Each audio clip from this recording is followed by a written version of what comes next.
Alfie Kon is an author and lecturer on topics such as parenting, education, and human behavior. He has published 14 books and hundreds of articles. Sadly, in Bulgarian language, we have accessed only 3 of his books for now. And this is one of the reasons we are so happy to have the chance to talk with you now, Mr. Kohn. Apart from that, we think that your work reflects a deeply humane and loving attitude toward children. So the main topic now is how would you define children uniqueness, and what would be our approach as parents to support it? Well, the first thing we would want to do to respond to and honor the uniqueness of children is not to use a one-size-fits-all approach to discipline or parenting. That description is appropriate for the tendency to use punishments when kids do something we don't like, or to reward them when they please or impress us. There's a lot more that's wrong with rewards and punishments, which we can talk about if you would like. But the first feature of those strategies that jumps out at you is the fact that they're interchangeable. In fact, when people write to me, care of my website, and say, you know, I have a problem with my child, she's not cleaning her room, he's kicking his brother, whatever it is, what should I do? This drives home the point that it would be irresponsible and presumptuous to offer an answer when I've never met you or your child. I don't know anything about the relationship, the history, or the situation. What you're asking me for is a specific piece of advice that obviously would not take account of the particulars of who your child is. That very question flies in the face of the need to recognize the uniqueness of children. Yeah, we already had this conversation about the observation, how to observe, how to explore, how to be a parent who explore the kids. And when we are this kind of persons, and after this, parents who explore the behavior of the kids, we are getting to know ourselves better and the kids better. Yeah. Mm-hmm. Yes, that's right. Now, at the same time, that part of that self-knowledge that you speak about and knowledge of children, hopefully understanding who they are without letting our own needs and histories cloud our judgment and impede our vision, which is too often the case, really, that we project our own needs onto them and act accordingly. We should recognize that there are some human needs. There are some generalizations we can offer about what children, and by extension, all human beings, need to flourish. So when we say everyone is unique, that's true, but at the same time, it's not as if each child has come into the world completely divorced from basic human requirements, you know. And one of the things that turns out to be true for people in general is that they need to be worked with, as I like to say, instead of done to. We need to see problems that come up as opportunities to engage with them, to figure out together how we solve that problem, rather than imposing on them some kind of strategy or gimmick that we have come up with unilaterally. And that means bringing children in on the process of figuring out what to do and what they need. The overarching question should be, what does my child need, and how can I help my child meet those needs? That's very different from the general advice you get from most books and websites and podcasts dealing with parenting where the question is, how do I get my kid to do what I want? So it's the question you ask. One of the things that kids need is to have some say in their own lives, just like we have that need as adults.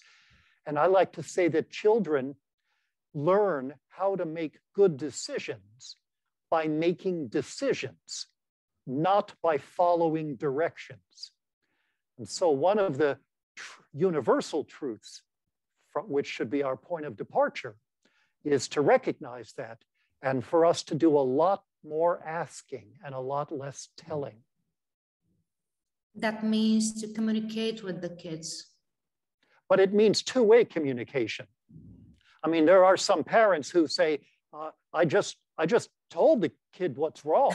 We just had a conversation and she's doing the thing again. Well, that may be because you didn't do much listening. It was all about you and your demands. And then the only questions you asked were questions like, do you understand? Or some kind of meaningless rhetorical question like, why do you keep doing this when I tell you not to? That's not a real question. That's not a real conversation. Yeah, the real conversation means to have a dialogue, right? Right. Not to say what to do. Yeah, you're talking about the control a lot, the parents' control, I mean. Yes. And I like a lot this sentence, doing things with children instead of doing things to them. And when we are speaking about the control, the parenting control, I mean, we often don't realize this. I mean, like parents, we often think that we are doing our best, and we don't recognize this. Maybe how to recognize our control, how to work with it. Well, first we have to introspect or reflect deeply about our own needs and histories, and the extent to which we may be mindlessly reproducing the things that were done to us when we were children, even if they didn't work out all that well. So I think there are two main ways that parents control children. One is with punishments, where you say to children, in effect, do this, or here's what I'm going to do to you. To punish means I'm going to deliberately make you unhappy in the hopes that that will change what you do. And if the question is, does punishment or the threat of punishment work? The answer is yes, it can work to get one thing, and only one thing ever, which is temporary compliance at a huge cost. I mean, if I threaten to take away something you like, a favorite toy, or to hit you, or to scream at you, if you don't obey me, you may get that obedience for a while I'm in the room. But the child is likely to ask the question, what do I have to do to avoid this punishment? And the focus is on avoiding the punishment, not on reflecting about why, say, hurting other people is a bad thing to do. Punishment screws up the relationship between the parent and the child. So now if I'm the child, I'm about as happy to see my mother or father coming in the room as you or I would be to see a police car in our rear view mirror. That's an enforcer to be avoided now, not a caring ally. And another thing that punishments do is they make kids more self-centered, less focused on the needs of other people. So if I threaten to punish a child if he hurts somebody else, if I get reports that he's been in fights at school, for example, that leads kids to be even more focused on self-interest and to figure out how to get away with something, how to do something where they won't get caught. No child ever became more ethical or more compassionate or a better human being as a result of any kind of punishment. Doesn't matter what kind, by the way. I mean, what we call, I don't know if you have a similar term in Bulgarian that translates as time out, which is what we call it in the English-speaking world, but it basically amounts to a euphemistic way of describing forcibly isolating children when they need us most, like putting them in a different room or something. That is a cruel emotional punishment that isn't much better than swatting a kid, which is a physical punishment that basically teaches violence as an accepted way to solve problems. We're taking away dessert or whatever it is. It doesn't matter what kind of punishment is or the schedule in which it's implemented. All punishment is about using power to coerce children into doing whatever they're told by people who have more power, so that the child learns to figure out how to avoid punishment. No version of punishment, which is the first version of control that I'm speaking of, ever helps to meet our long-range goals for children. And the second, and even a more elusive type of control that we have to reflect on, is rewards. So instead of saying to children, do this or here's what I'm going to do to you, we say to them, do what I want and here's what you'll get. But this is still a version of doing too. It's just now what the question that the child comes to ask is, what do they want me to do? And what do I get for doing it? When we bribe children with candy, with special treats, with gold stars and stickers, with money and toys, or with a patronizing pat on the head where we say, good job, I like the way you did whatever I want. That's not a real alternative to punishment. That's just the flip side of it. And the research finds that rewards, like punishments, can never get anything except temporary compliance at an enormous cost. I'll give you one quick example. Studies have found that children who are frequently rewarded or praised, remember, that's just a verbal doggy biscuit for obedience. Children who are frequently rewarded or praised are less generous and caring than their peers. Because if we say to a child something like, good job, I like the way you shared your toy with your friend when she came over, you know, that child just became a little more selfish. You've taught her that the reason to share is not to make another child feel good, but because if I catch you doing what I like, I'll give you praise for it or a tangible reward. Yeah. So now the child is less likely to be helpful when she doesn't stand to gain from it in the short run, when there's no one around. So the best way we can move forward and reach our potential as really great parents to help children, you know, grow into the kinds of human beings, unique human beings we want them to, is by realizing that traditional forms of parenting, both punishments and rewards, not only are ineffective, but are counterproductive. They move us in the wrong direction.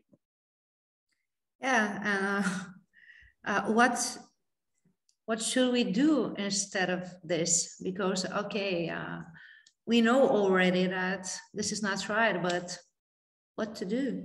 Well, first of all, many people do not know that this is not right. Yeah, I mean, from this conversation. This conversation, you know, right. Well, this is where we get into trouble because of the uniqueness of the children, the parents, and the situation in trying to offer a specific recipe for what you do. In my book, Unconditional Parenting, I don't offer very specific, when your child does this, you stand here and you say the following in this tone of voice, because that would be disrespectful to both you and your child.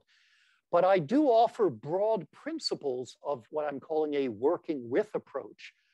And the first step there is to recognize that when children don't do what we tell them, the problem may not be with the child who has to be fixed. The problem may be with what we've told them. Very few parenting books begin with that because it puts people off. It's not what we want to hear. It requires some courage to reflect on the fact that the problem may be with our demands rather than with the child's failure to comply. And my child's room is terribly messy. So if I'm not using rewards or punishments to get him to clean it up, what should I do? The problem isn't the messy room. The problem is your demand that the child keeps his room, the only place on the planet that belongs to him, up to your standards, you know? Or how do I get my child to eat vegetables without bribing her with dessert if I can't reward or punish? The problem is with the premise here, which is that you have to force children to eat a specific food, as if that will magically erase the brownie that comes later, you know. The next thing I think that helps in general for working with kids is to constantly get in the habit of imagining how the world looks from their point of view. What is it like for somebody to say this or demand this, to tell them this, to expect that, and so on? Not whether I had good intentions by doing X, but what is it from the child's perspective, and particularly this unique child's perspective, because another child may not react the same way. Research shows that children who are in the habit of, when parents are in the habit of imagining the perspective of the child, they end up being much better parents. And another general feature that makes sense is not just to avoid control with punishments and rewards and outright coercion, but to actively give children more say about whatever's going on in a way that's appropriate given their developmental stage. Obviously, a 14-year-old is capable of making more decisions and more important decisions than a 4-year-old can. But even a 4-year-old should have more say about what's going on. That's why I say talk less, ask more, bring the child in on it. So those are some of the general kinds of features of what I'm calling a working with approach. But remember, there isn't going to be a specific piece of advice that a responsible expert can offer you in advance. That's why one reason that so many people persist with bribes and threats, because it's easier. It takes less time, less talent, less care, less courage than trying to figure out how to work with children to not only fix problems, but to prevent a lot of them. You're talking a lot about the over-parenting in your books, that we need to pay closer attention as to what our kids need. And this over-parenting is based on the control, I think, or more being maybe in our needs, not to the kids' needs. And my question is how to see the real needs. Yeah, you already told me that this is in this connection with the kids, right? Because when we have this connection, we already know more our children. But is there something more that we should know as parents? I mean, for this realizing the real needs. Because me, for example, as parent, I really believe that I know my children's needs. But is there something special that we should know, that to notice, to observe, well, it may be useful, sure, you know, to be sure. So I wrote in a different book a critique of the criticism of over-parenting, where some conservatives lash out at the idea of parents who are doing too much for their children and they should back off and let the kid make their own mistakes and screw up and so on. Don't over-parent. Don't be what we in America call a helicopter parent, always hovering over them. And I'm not sympathetic to that, because that often reflects I think, a misinformed notion of what helps kids and what they need. Some children do need a parent to be there a lot, and some not so much. Some children will change as they grow and need parents less. So the problem with overparenting is not that we are coddling children or spoiling them or doing too much, and we should let them skin their knee, you know, and they'll learn from failure. You know, that's sort of a deeply right-wing traditionalist approach that I do not agree with. What is wrong with certain forms of overparenting is not that we're doing too much for the child, that we're spoiling them. What's wrong with it is that we may be controlling children in a way that's more about meeting our own needs. And I think maybe this is what your question is getting at, if I understand it correctly, is that what distinguishes, what the alternative to bad overparenting is not less parenting, it's better parenting. And better parenting is defined to begin with by making sure that it is indeed the child's needs that inform and animate our actions rather than our own. I mean, there are some parents who need their children to need them. And if the child shows signs of autonomy and independence, I'd rather do it myself. On some level, that may be very hard. You know, the mother may start to feel this sense of panic if she identifies herself. Her whole identity comes from being a mom, and being a mom in a traditional way of the child relying on her. And so sometimes we need to offer children what they want and ignore the people who say, let him do it on his own. And other times we need to let children go.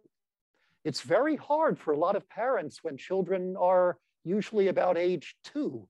At some point in that year, the child is going to want some sense of autonomy, of being a full-fledged person in an early form, not just a baby anymore, not just a toddler. And the parent has to celebrate being needed a little less, you know? And then that happens again in the teenage years in a different way.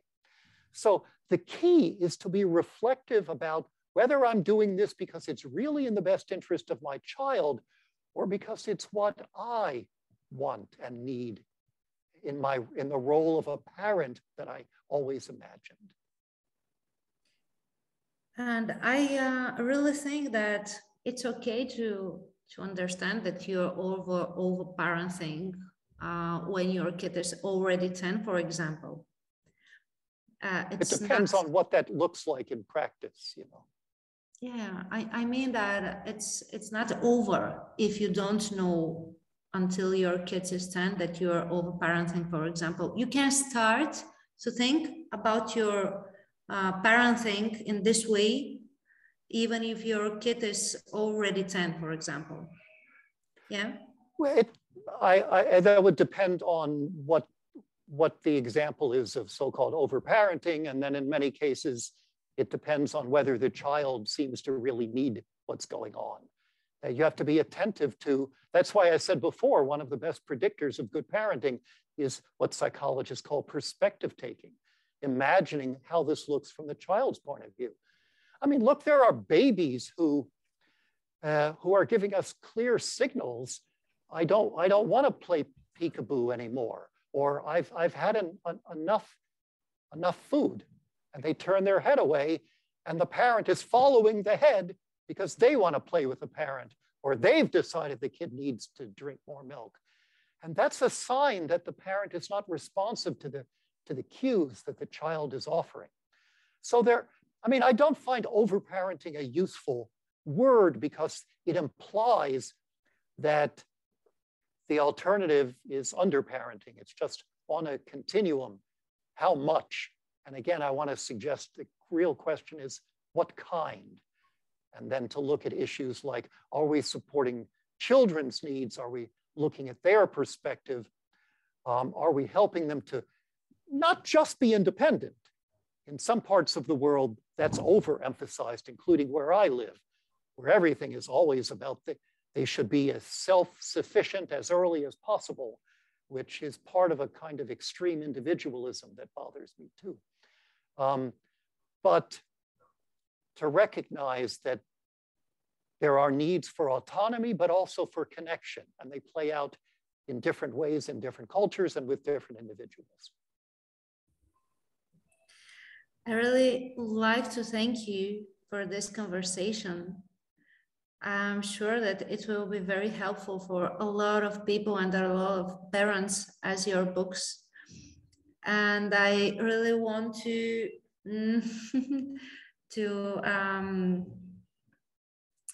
to know that, yeah, this is first time for us to have conversation with you, but it will be not the last time. So thank you a lot for your time.